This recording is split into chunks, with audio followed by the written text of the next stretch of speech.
channel. Thanks for tuning in. If you haven't already, please subscribe to my channel. Hit that notification bell below so you can get updates on all my new videos. Alright, so today I'm joined by my good friend Micky Cost.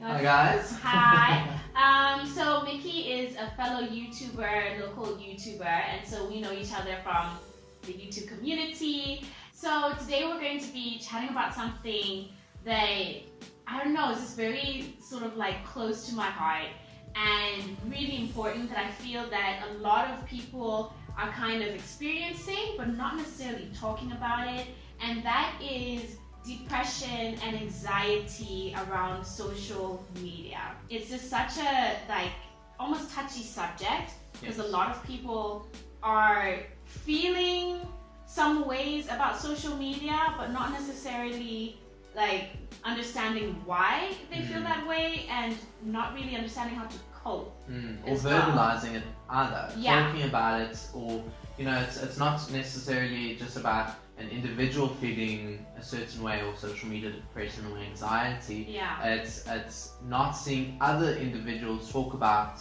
the subject and not feeling free to talk about it themselves, and not knowing what they're going through necessarily either. There's this whole almost glamorization of being on social media, being an influencer, working with brands, going to events, and all of that stuff. I guess in a way we are part of that problem, in a way, that a lot of people who are in similar positions as us, we make YouTube videos, we're online all the time, but the truth is, it's not necessarily all glitz and glam. It's not just non-influencers who might feel this way. It's us as well. Yeah, it's a normal individual. You could have social media and still get anxiety from social media, still feel pressurized, or to be living a certain way.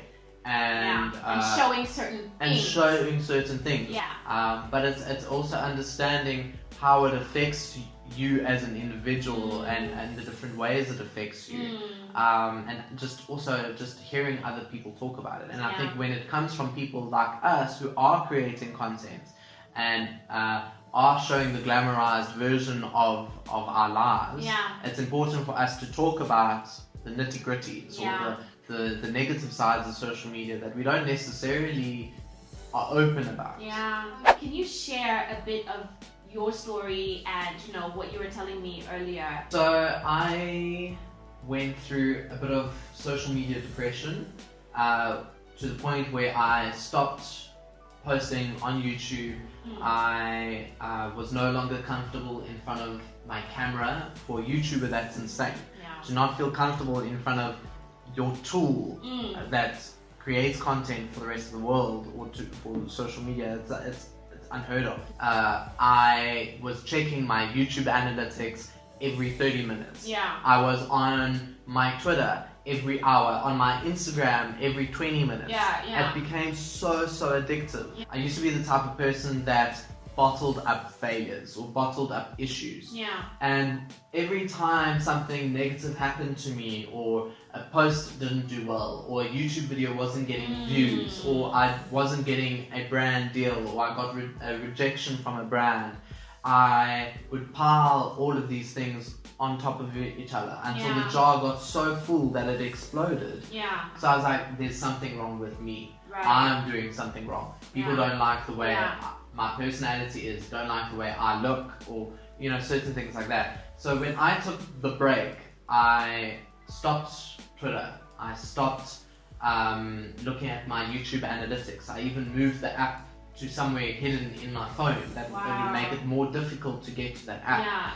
I only did Instagram stories and a few Instagram posts. I completely shut myself off. I even started unfollowing other South African YouTubers, because I felt like if I see another YouTuber or another person, even if they're not in my field, succeeding in something, I get jealous, I get upset. I feel like, why is that not me? And I was saying, I need to get my mind in a better headspace before I go back. I had to work on myself and say, okay, I need to remove this out of my life.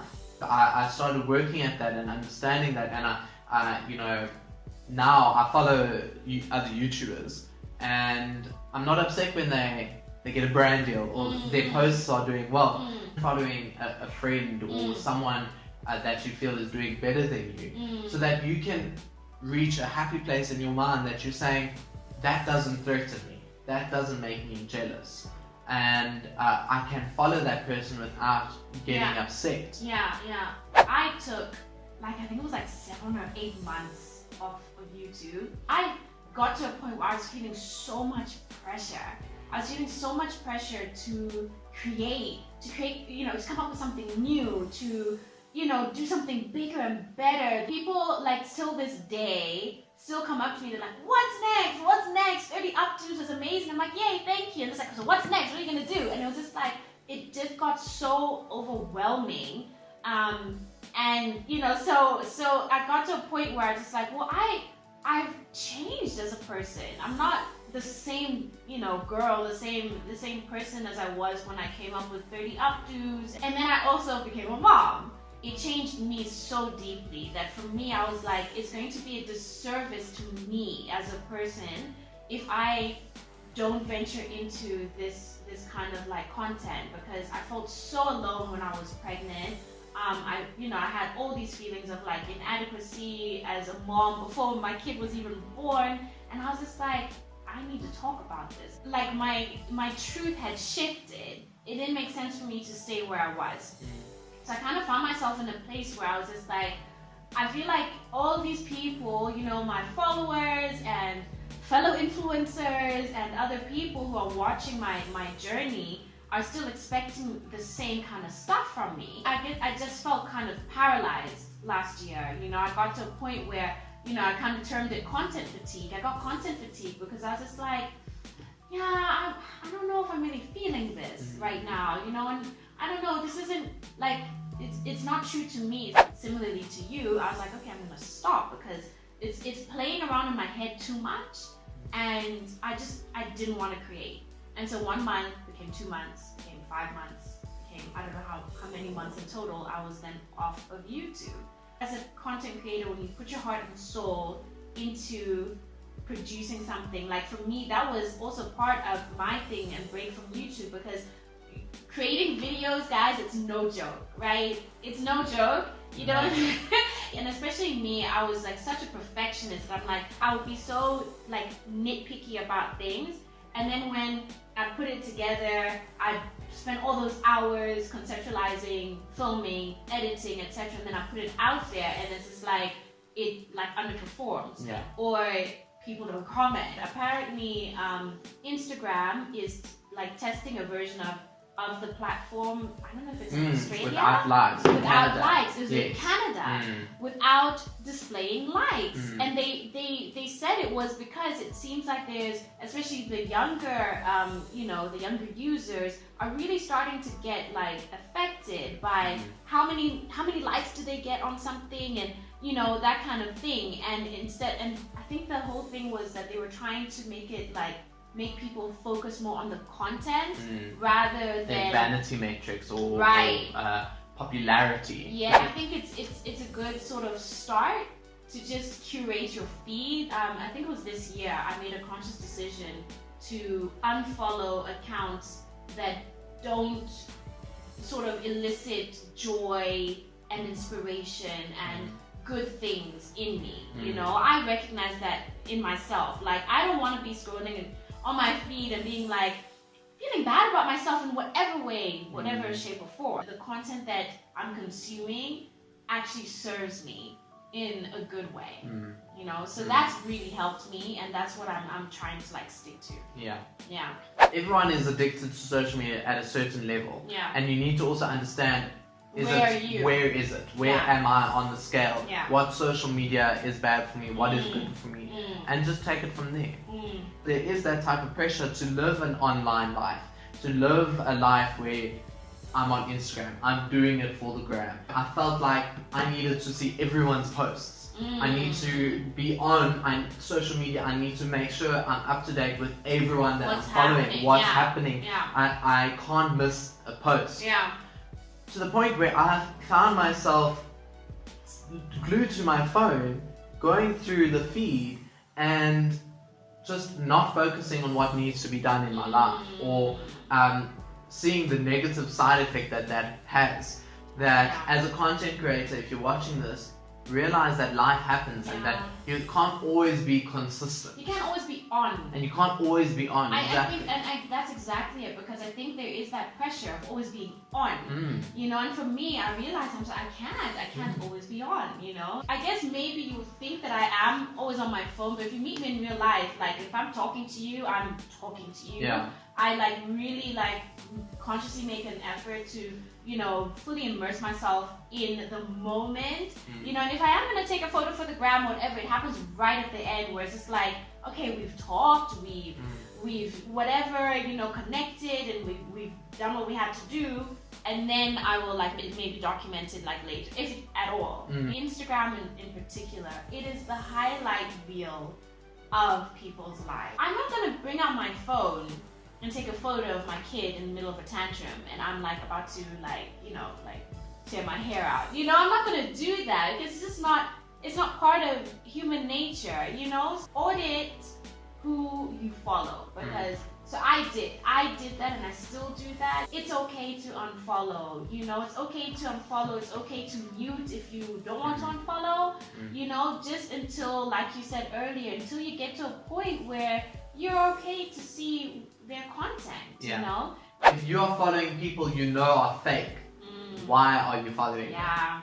If you want someone who's real, follow those people. Find those people who you feel, this person is real with me. Their content is high quality and it is glamorous and awesome, but there's a realness to them. They are the type of person that bring positivity in my life when their post comes on my feed. And I think that is also super, super important.